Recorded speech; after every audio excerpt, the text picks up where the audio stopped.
Hola a todos, soy Mónica Hacha, dietista, nutricionista y tecnóloga de los alimentos. Los aditivos alimentarios son de uso común en la industria, es decir, en la fabricación, en la elaboración de diferentes alimentos y son especialmente utilizados en la industria alimentaria de productos infantiles. Ahora vamos a ver por qué. Así que vamos a hablar de todo lo que los padres deberían saber sobre los aditivos alimentarios.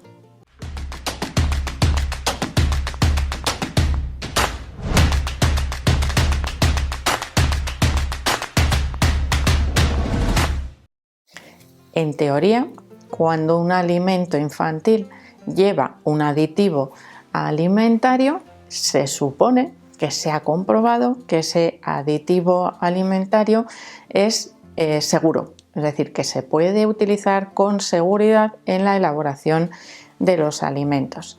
¿Qué ocurre? Que en algunos casos los efectos a largo plazo del consumo habitual de esos aditivos se ha visto que podrían ser seguros, pero que no son inocuos, es decir, que la acumulación constante de esos aditivos en el cuerpo, porque en algunos casos es muy difícil eliminarlos, puede provocar algunos problemas de salud. De hecho, este tipo de investigaciones son bastante constantes y a lo largo de los años se han ido reduciendo o rechazando o modificando el tipo de aditivos que se utilizan en la elaboración de los alimentos. Y no solo en la propia elaboración de los alimentos, sino también en los envases que contienen esos alimentos para que lleguen en perfectas condiciones a nuestras casas. De hecho, si nos fijamos algunas veces, los alimentos especialmente elaborados o fabricados para niños, la mayoría de las veces tienen formas y colores para que les resulten más atractivos. Es decir, un alimento que en condiciones normales podría ser blanco, como un yogur, pues resulta que el yogur de fresa es rosa, un rosa fuerte, que no se obtiene con la fruta natural, que además, si nos fijamos en la etiqueta, muchas veces es inexistente esa fruta, y lo que tenemos es un saborizante, un aromatizante y un colorante, es decir, 3 aditivos que son totalmente innecesarios en la dieta de los niños. Ahí estoy haciendo ahora en este momento la comparación pues, entre un yogur natural y un yogur de fresa, que de fresa, como os digo, tiene bastante poco. Otra cosa sería, por ejemplo, un yogur con fresas, que también los existen, pero ¿qué ocurre? Que muchas veces los niños, especialmente cuando son pequeños, los rechazan, porque esa doble textura, es decir, el yogur que es cremoso y los trocitos de fresa, dificultan comer. Y a los niños no les gustan esas texturas o esos alimentos que tienen una doble textura y muchas veces les causa rechazo. De ahí que los fabricantes tiendan a que los alimentos dedicados a la población infantil, bueno, pues les resulten atractivos, palatables, y muchas veces ese atractivo viene incluso, como os he dicho, desde el envase, los dibujitos que pueden tener en el exterior, las cajas o los recipientes, o algo que les resulta mucho más tentador también a los niños, que suelen ser los regalos que vienen incluidos con ese alimento. Bueno, eso no tiene nada que ver con el tema de los aditivos, que es del que vamos a hablar hoy, pero que es algo que resulta muy tentador para los niños y que nos puede llevar a que los niños consuman alimentos que de otra manera no lo harían, simplemente por conseguir ese regalo. Bueno, vamos un poco más al tema de los aditivos. Algunas de estas sustancias que se utilizan en la elaboración de los alimentos no son peligrosas, o sea, no tenemos que tener un rechazo total a los aditivos de los alimentos. Estos aditivos se utilizan generalmente con una función de conservación de los alimentos, es decir, para que duren más tiempo. En otras ocasiones serían para mejorar la textura, es decir, que sean más cremosos, más blanditos, que se mantengan frescos durante más tiempo. Por ejemplo, los panes de molde, que podrían tener humectantes que hacen que ese pan no se endurezca tan rápido.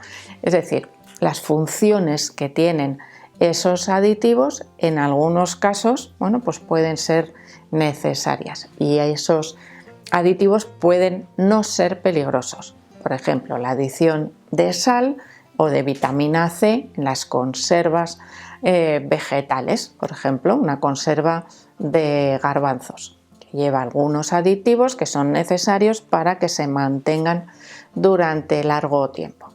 Ahora vamos a citar algunos de esos aditivos que sí se ha visto que pueden resultar peligrosos, especialmente en el caso de los niños.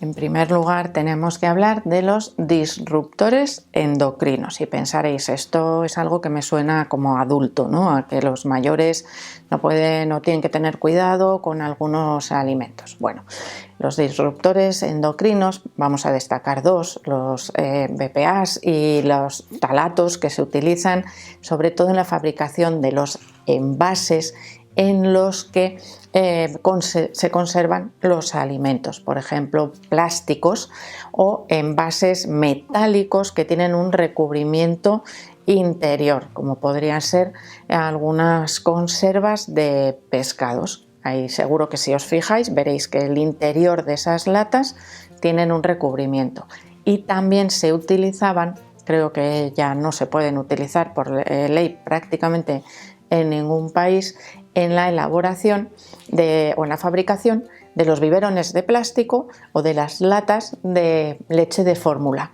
Esto ya está prohibido totalmente, por lo tanto, evitamos que en edades tempranas aparezcan esos disruptores endocrinos. ¿Qué provocan en los niños? Alteraciones, por ejemplo, en la pubertad y una mayor acumulación de grasa corporal. De hecho, actualmente las estadísticas nos dicen que la pubertad, especialmente en el caso de las niñas, aunque en los niños también ocurre, cada vez es más temprano. Antiguamente la pubertad podríamos decir que aparecía alrededor de los 12-13 años, y actualmente hay niñas con su primera regla alrededor de los 9 años. Eso quiere decir que se ha ido adelantando. Una de las razones podría ser una mala dieta, por supuesto, y pues que el cuerpo esté absorbiendo demasiada cantidad de disruptores endocrinos, que son aditivos, como os digo, que aparecen principalmente en los envases. En casa también tenemos que tener cuidado con los tuppers o recipientes de plástico, vasos que se utilizan mucho en la etapa infantil, de plástico, para que no se nos rompa el vaso de cristal si se le cae al niño o se le derrama. Ese tipo de envases o recipientes, tanto caseros como industriales, deberían ser libres de disruptores endocrinos. También deberíamos preocuparnos bastante de tratar de evitar los colorantes alimentarios. Cada vez se conoce más que no son inocuos los colorantes alimentarios en el caso de los alimentos infantiles, que son muy atractivos, muy llamativos, todos esos colorines en los alimentos, empezando desde los cereales, repostería, yogures, como ya hemos visto, zumos de frutas, es decir, aparecen en muchísimos alimentos habituales en las dietas infantiles, y cada vez están más asociados a trastornos en el comportamiento, como podría ser, por ejemplo, el trastorno por déficit de atención. Es decir, debemos tratar de evitar a toda costa el uso habitual de colorantes. Las chuches, los dulces también llevan gran cantidad de colorantes, por lo tanto hay que restringir su consumo a la mínima cantidad posible, porque un abuso o un uso habitual de alimentos con gran cantidad de colorantes pueden provocar problemas del comportamiento. Y otro aditivo muy frecuente, especialmente en los derivados cárnicos, derivados de pescado, porque se utiliza como conservante, son los nitritos y nitratos. Hemos hablado alguna vez de no incluir verduras de hoja verde como la selga o las espinacas, por ejemplo, la remolacha también sería otro alimento peligroso en la dieta de los bebés pequeñitos, de los niños menores de 2 años, porque puede provocar alteraciones en la sangre de los niños y una enfermedad que se llama metahemoglobinemia, que es la enfermedad de los bebés azules. Bueno, pues esos nitritos y nitratos presentes de manera natural en esos alimentos que debemos evitar son de uso habitual como conservantes, especialmente en los derivados cárnicos, en las carnes curadas, algo que deberíamos reducir en el caso de las dietas de los niños, especialmente de los más pequeños, para evitar problemas.